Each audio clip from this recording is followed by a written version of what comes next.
right? But do you know, before coming on road, EV produces 13,608 kg of carbon dioxide, which leads to death of 36,000 people per year through cancer or other diseases related to respiration. So here helps the hydrogen engine. The hydrogen engine was first model made by Franco Isaac de Rivas, the French army engineer, in 1807. He was the first one to invent it. His engine consisted of a huge hydrogen balloon which did need to be manually ignited, and then also it moved till 6 meters only.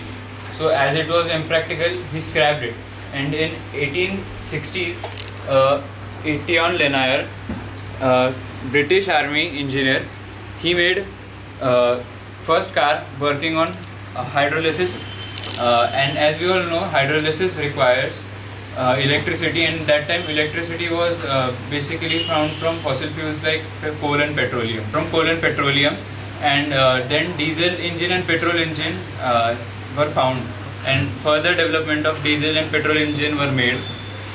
After that, in 30 years, General Motors started making hydrogen engine, and made first hydrogen engine vehicle and named it Electrovan, and it contained two huge cylinders, one of hydrogen and other of oxygen.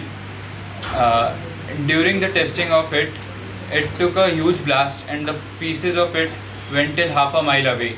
As it was hazardous technology for us, it was also banned. And in 2040, the well-known Toyota company came, and they launched first ever car working on hydrogen fuel cell technology. That car consisted hydrogen fuel cell, which used to power it through motor and steam produced by it. These engines were more efficient because the efficiency of hydrogen engine is 40 to 50%, and the efficiency of petrol and diesel engine is 20%. We can determine the efficiency of any engine by the residue remained after the combustion. These cars used carbon fiber tanks to store hydrogen and oxygen in them, which were not present in Electrovan, which led to the accident. And by making these cars more safer, Toyota company has a view of making 6 cars of hydrogen till 2030 and launching it to the commercial market. Thank you.